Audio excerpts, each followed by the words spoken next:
지금부터 한 60여 년 전 1965년도에 타임지에는 현대를 가리켜서 EQ 시대라 그랬습니다. IQ 시대가 지나가고 감성지수 EQ에 대해서 관심이 많은 시대가 되었다 그랬습니다. 과거 이성을 강조하던 시대에서 감성을 강조하는 시대로 변화되었다는 거지요. 웃는 말로 요사이는 JQ 시대라 그래. 잔머리 굴리는 시대라 이랬는데 그건 누가 웃는다고 하는 소리고요. anyway, 옛날에는 회사에서 직원을 채용할 때에 언제나 지식의 수준을 묻는 이 필기 시험을 중요하게 생각했습니다. 시험 성적이 일단 좋아야 그 다음에 2차도 보고 3차도 보고 이랬습니다. 그래서 영어를 잘하고 성적이 좋아야 했습니다. 그러나 지금은 많은 회사들이 입사시험이 없어지고 인간성을 묻는 감성지수가 얼마나 되느냐 하는 것입니다. 왜냐하면 과거에 IQ가 필요로 했던 것들은 컴퓨터, 인터넷이 다 해줍니다. 아이폰 하나만 가지고 있어도 우리가 모든 거 다 할 수가 있습니다. 다 들어있습니다. 그러므로 이제는 그 어떤 조직에서 어떻게 인간관계를 잘하느냐, 소셜 릴레이션십이 중요하다는 것입니다. 그러니까 무엇보다도 사람 관계에서 훌륭한 인격을 필요로 하는 시대가 되었습니다. 그러므로 인간관계가 좋은 사람 성공할 수 있습니다. 인간관계 좋은 사람 잘 살 수 있고 인간관계 좋은 사람이 뭐든지 잘할 수 있고 행복할 줄로 믿습니다. 그러므로 인간관계가 좋은 사람이 돼야 됩니다. 그런데 힘들게 사는 사람이 있습니다. 어떤 사람입니까? 머리 좋아 공부 많이 하고 외모도 남보다 잘났는데 성격이 좋지 않아서 인격이 부족해서 다른 사람과 시비를 잘하고 불행하게 사는 사람들이 참 많습니다. 분명히 사람은 똑똑하고 잘났는데 주위의 사람들이 인정해 주지를 않습니다. 못난 인격, 자존심, 교만 때문에 그렇습니다. 우리가 무엇을 좀 안다고 합니다만은 그렇게 많이 알고 있는 게 아닙니다. 우리는 이 세상에 아는 것보다 모르는 게 훨씬 많습니다. 미래를 잘 모릅니다. 우리가 언제 죽을지도 모릅니다. 앞으로 내 앞에 어떤 일이 일어날지도 모릅니다. 그런데 아는 것처럼 하고 사니 우리가 얼마나 힘이 듭니까? 예수님 십자가에 못 박혀 돌아가실 때 자기를 못 박는 그들을 향해서 하나님이여 저들의 죄를 사하여 주옵소서. 저들이 하는 것을 모르기 때문입니다. 그것이 얼마나 무서운 죄라는 걸 알았으면 왜 그들이 그런 죄를 지었겠습니까? 자기들은 안다고 했지만은 사실은 몰랐던 것입니다. 그렇습니다. 지금의 시대 정신은 공동체에 도움을 주지 못하는 이성의 인간이 아닙니다. 따지고 계산하고 이런 사람 원하지 않습니다. 공동체의 어떤 모습이라든지 기여하는 도움을 주는 이 감성의 인간을 필요로 합니다. 다시 말해 예수 그리스도의 인격을 닮은 사람을 오늘 이 시대가 필요로 하고 있습니다. 예수님처럼 자비하고 인자하고 노하기를 더디하고 은혜롭고 진실한 사람입니다. 온갖 약함과 능력과 궁핍과 박해와 고난과 여러 가지 고통과 고난의 시험 가운데 있다고 할지라도 예수 그리스도 때문에 기뻐하고 즐거워하고 감사하는 사람입니다. 할렐루야. 교회 생활, 신앙 생활도 그렇습니다. EQ, 감성의 인간으로 우리가 살아야 부드러워집니다. 순해집니다. 감성의 인간으로 살아야 웃음도 있고 울음도 있습니다. 인간미가 있다 그 말입니다. 원수마귀 사탄이 어떤 사람 두려워하고 무서워합니까? 자기를 부정하고 하나님의 은혜로 사는 사람을 무서워합니다. 하나님의 은혜를 귀하게 여기는 사람을 두려워합니다. 머리 좋은 사람 아닙니다. 돈 많은 사람, 출세한 사람 아닙니다. 건강하고 자기 잘났다고 하는 사람 아닙니다. 원수 마귀 사탄은 자기를 부정하고 예수 그리스도를 섬기며 하나님의 은혜로 사는 사람을 제일 무서워하고 두려워합니다. 때로는 우리에게 고통과 아픔이 있고 힘들고 어려운 시험이 있어도 예수 그리스도를 우리가 바라보고 그의 십자가를 붙잡고 하나님의 은혜로 사는 사람들을 무서워하고 두려워하는 줄로 믿습니다. 할렐루야. 그렇습니다. 은혜가 뭡니까? 내가 하는 일이 잘 되는 거 은혜입니다. 기도하는 대로 이룸 받는 거 은혜입니다. 내가 하는 일마다 형통하는 거 은혜입니다만은 그러나 때로는 생활이 어렵고 이유 없는 고통 가운데에서 마음이 아파하고 눈물 흘리면서도 내가 예수님을 믿고 따를 수 있다면 그것은 은혜 위에 은혜인 줄로 믿습니다. 할렐루야. 왜 우리의 신앙생활이 힘이 듭니까? 교회 생활이 왜 힘듭니까? 왜 그렇게 우리가 교회를 다니면서도 세상 일 때문에 염려하고 근심하고 걱정합니까? 뭐 때문에 그렇습니까? 하나님을 잘 모르기 때문에 그렇습니다. 하나님의 은혜라는 것을 모르기 때문에 그렇습니다. 예수 그리스도가 길이요 진리요 생명이요 능력이요 우리에게 선한 목자라는 것을 잘 모르고 잘 믿지를 않고 살기 때문에 그렇습니다. 베드로가 물에 빠져 들어갈 때 예수님께 도와달라고 부르짖습니다. 주여 나를 구원하소서. 그때 예수님께서 즉시 손을 내밀어 저를 건져주시면서 무슨 말 했어요? 믿음이 적은 자야 왜 의심하느냐? 그래요, 의심하는 것, 믿지 못하는 것 때문에 염려, 근심, 걱정이 우리에게 있습니다. 하나님을 잘 알고 예수 그리스도를 잘 믿는 그 은혜로 살아가면은 우리가 이 세상 때문에 염려하고 근심하고 걱정할 필요가 없습니다. 사도 바울은 하나님 앞에 자기 생애를 다 위탁한 사람, 나는 주를 위해 살겠습니다 한 사람이었습니다.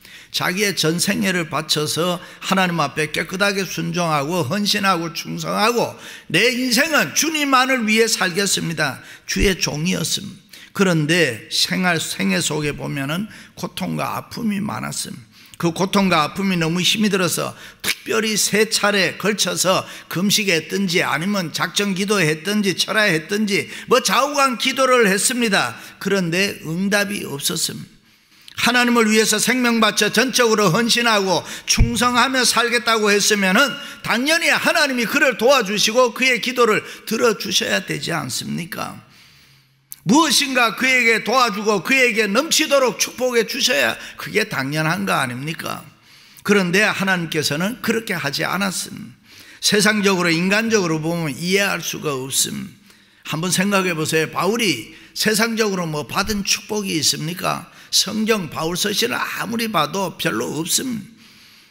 결혼도 하지 않았으니까 자녀도 없었고 가정도 없었고 와이프도 없었습니다. 그의 생애는 보면 칭찬하는 것보다가 비난받는 것이 훨씬 많았습니다. 자기 동족으로부터도 많은 오해를 받았습니다. 친구들 이웃들의 오해와 비난 속에서 그가 복음을 전하고 예수 그리스도를 증거하고 때로는 변증을 했습니다.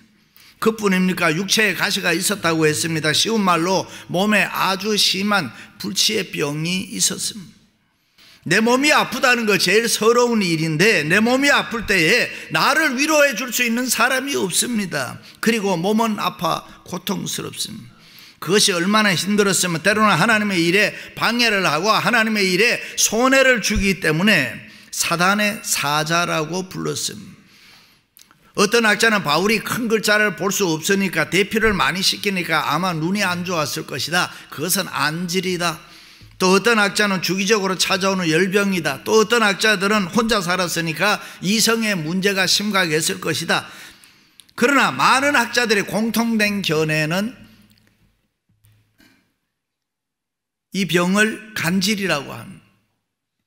이 병은 갑자기 발버둥 치는 거예요. 그래서 이 병을 사람들은 마귀가 주는 병이라 그랬습니다.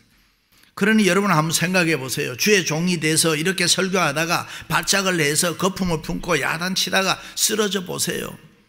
놀라지 않겠어요? 뭐 얼마나 이해할 수 있겠습니까? 여전히 주의 종으로 사랑하고 존경할 수가 있겠습니까?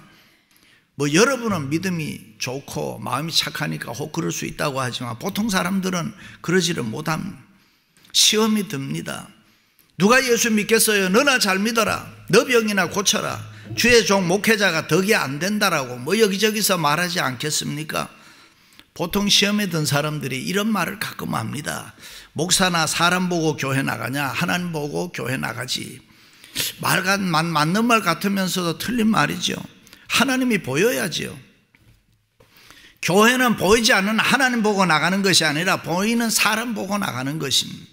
그렇지 않으면 왜 교회로 옮겨 다닙니까? 내 마음에 드는 목사를 찾고 내 마음에 드는 사람들을 왜 찾아다닙니까? 오해하지 마세요. 보이는 사람 보고 나가니까 그게 교회입니다, 여러분. 그래서 교우들 간에 다투면 안 되는 것입니다. 어쩌다 서로가 안 좋으면 누구 잘잘못을 떠나서 교회는 빨리 화해를 해야 되는 것입니다. 특별히 목회자하고 관계가 안 좋으면 빨리 풀고 화해를 해야 내 신앙이 손해보지 않습니다. 내 신앙에 유익이 많습니다. 할렐루야. 자, 그런데 건강이 좋지 않은 이런 상태의 바울이 갈라디아 교인들에게 편지할 때 이렇게 씁니다. 너희를 시험하는 것이 내 육체에 있으나 이것은 너희가 업신여기지도 아니하고 버리지도 아니하고, 그러니까 배척하지 않았다 그 말이죠. 오직 나를 하나님의 천사와 같이 또는 그리스도 예수와 같이 영접하였도다. 바울은 자기를 그렇게 대하는 교우들에 대해서 감사하고 있습니다.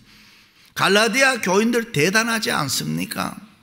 계속 바울의 얘기를 들으면은 너희가 할 수 있었더라면은 너희 눈이라도 빼어서 내게 주었으리라.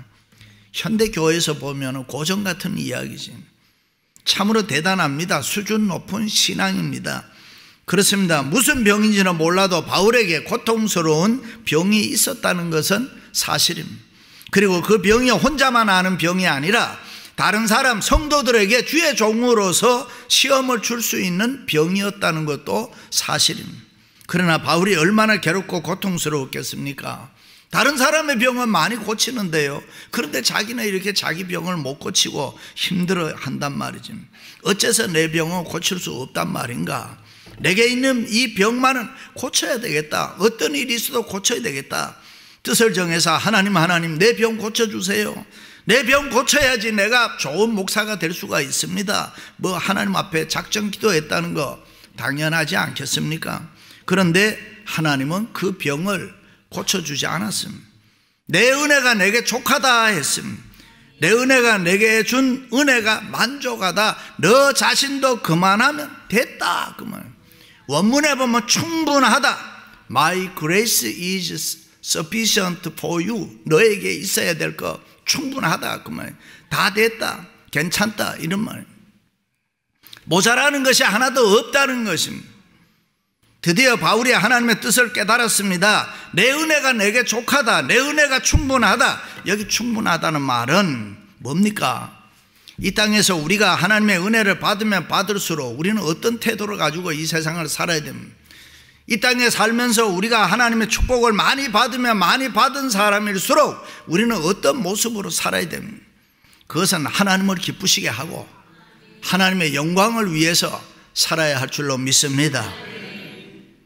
이 땅에서 우리가 하나님으로부터 물질을 비롯해서 여러 가지 은혜를 많이 받으면 받을수록 하나님도 사랑하고 주의 이름을 높여드리고 교회에 헌신하고 충성해야 될 줄로 믿습니다. 그렇습니다. 우리가 받은 은혜, 받은 축복, 받은 은사가 많으면 많을수록 하나님의 영광을 위해서 교회에 헌신하고 충성해야 됩니다. 믿으시면 아멘. 주어진 사명, 장로, 권사, 집사, 목사에 대한 이 열매를 풍성하게 맺을 수가 있어야 되는 것입니다. 그런데 우리들은 어떻습니까? 보통 사람들은 많은 은혜를 받고 많은 축복을 받고 많은 은사를 받으면 교만해집니다. 그리고 자기만을 위해서 살아갑니다. 하나님의 은혜를 까맣게 잊어버립니다. 우리는 그렇게 살면 안 되는 것입니다. 우리는 잘 되면 잘 될수록 은혜로 살아야 되는 것입니다. 나를 쳐서 겸손하게 해야 되고 하나님의 은혜를 기억하고 하나님을 기쁘시게 하고 하나님의 이름을 높여드리는 그런 삶을 살아야 될 줄로 믿습니다. 할렐루야. 우리는 처음 이민 와서 원배드럼 살 때 겸손했습니다. 하나님 하면서 교회 생활, 신앙 생활 열심히 했습니다. 그런데 돈 벌어 5베드룸 하우스에 살면은 교만해져요. 돈 좀 벌면 사람이 달라져요. 눈에 뵈는 게 없어요. 지멋대로 살아가려고 해요. 사람이 그러면은 못 씁니다. 자기를 내세우고 목소리를 높이고 자기를 자랑합니다. 그래서 역설적인 얘기입니다만은 은혜를 받으면 받은 사람일수록 가시, 십자가가 필요하다. 그래서 바울에게 이 어려운 가시가 아이러니하게도 필요했던 것입니다. 일명 가시의 은혜가 바울로 하여금 겸손의 도구가 되게 했습니다. 가시의 은혜가 바울로 하여금 기도의 도구가 되게 하고 가시의 이 은혜가 바울에게 있어서는 능력의 도구가 되었던 것입니다. 그래서 바울은 은혜가 은혜되기 위해서, 축복이 축복되기 위해서, 더 많은 열매를 맺게 하기 위해서 나에게는 이 병마의 고통이 있어야 한다고 바울은 받아들이고 살았습니다. 그런 바울의 마음을 은혜로 사는 사람의 마음이라 바울의 신앙의 위대한 것입니다. 그렇습니다. 바울은 자기 자신을 잘 알고 있었습니다. 자기의 약점, 게으름, 허영, 교만, 나태, 욕심, 부정적인 생각, 여러 가지 세상을 좋아하는 5만 가지 마음들이 자기에게 꽉 차 있다는 것을 바울은 알고 있었습니다. 그래서 바울은 내가 나를 쳐서 복종케 한다, 여기 쳐서 복종케 한다는 원문의 뜻은 종으로 다스린다, 그 말입니다. 내가 어떤 놈인데, 내가 아주 교만하고 세상 허영에 빠져있는 나 자신을 내가 아는데, 수많은 세상 욕심에 사로잡혀 있는 나를 그냥 두면 안 될 것이기 때문에 나를 종으로 쳐서 복종하게 하고 내가 심하게 다스린다고 했습니다. 그래서 바울은 자기 자신을 다스림에 있어서 때로는 가혹하게, 때로는 매정하게 다스렸다는 것입니다. 할렐루야. 그런데 안타까운 것은 우리 몸이 우리 말을 잘 듣습니까? 우리도 어느 정도 동의하고 나도 그렇게 살아야지. 우리 입안에 있는 혀도 내 말을 잘 안 듣는데요, 음식을 먹을 때 이 혀가 재빠르게 빠지지 않으면 깨물어 버리는 거예요. 혀를 깨물 이유가 없는데 혀가 뭐 잘못했다고. 우리가 육체를 다스리는 게 그만큼 어렵습니다. 나는 겸손해야지, 그런데 벌써 교만해 있어요. 하나님 사랑해야지, 교회 사랑해야지, 그런데 벌써 내가 세상 사랑하고 세상을 좋아하는 마음으로 살아가고 있습니다. 그래서 우리에게는 하나님이 필요한 것입니다. 그래서 내게는 십자가의 가시가 필요한 것입니다.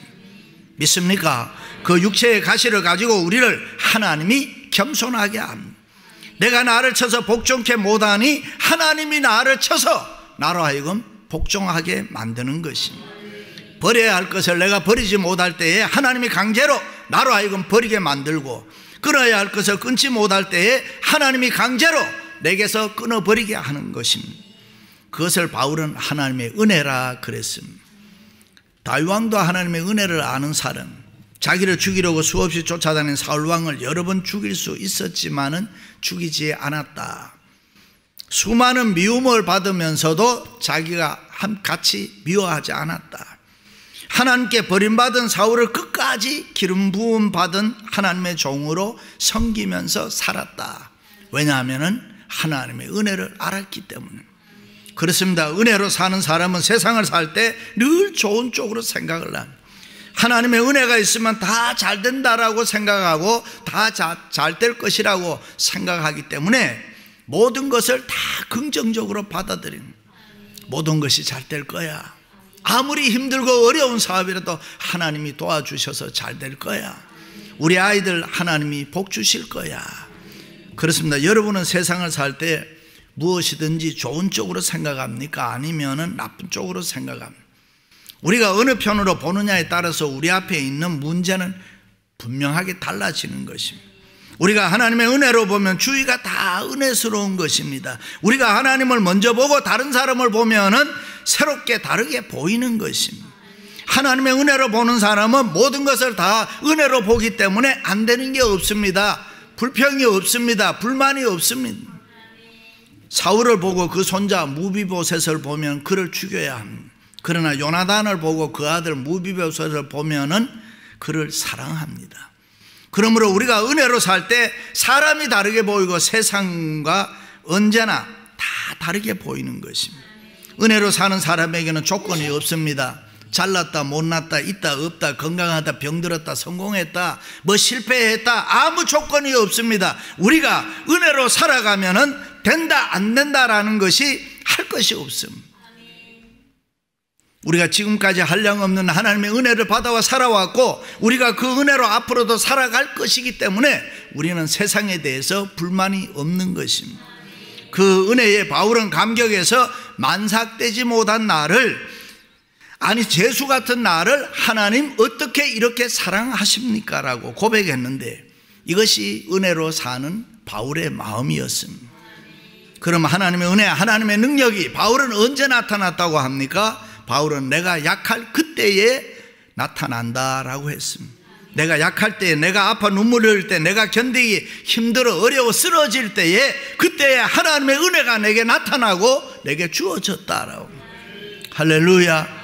그러므로 우리에게 있는 육체의 가시가 필요한 것입니다. 때로는 실패하고, 때로는 낙심하고 좌절하고, 때로는 힘든 병마, 자녀들이 때로는 이유 없이 속을 썩이고, 때로는 우리를 힘들게 하는 십자가, 모든 것이 다 우리에게는 필요한 것입니다.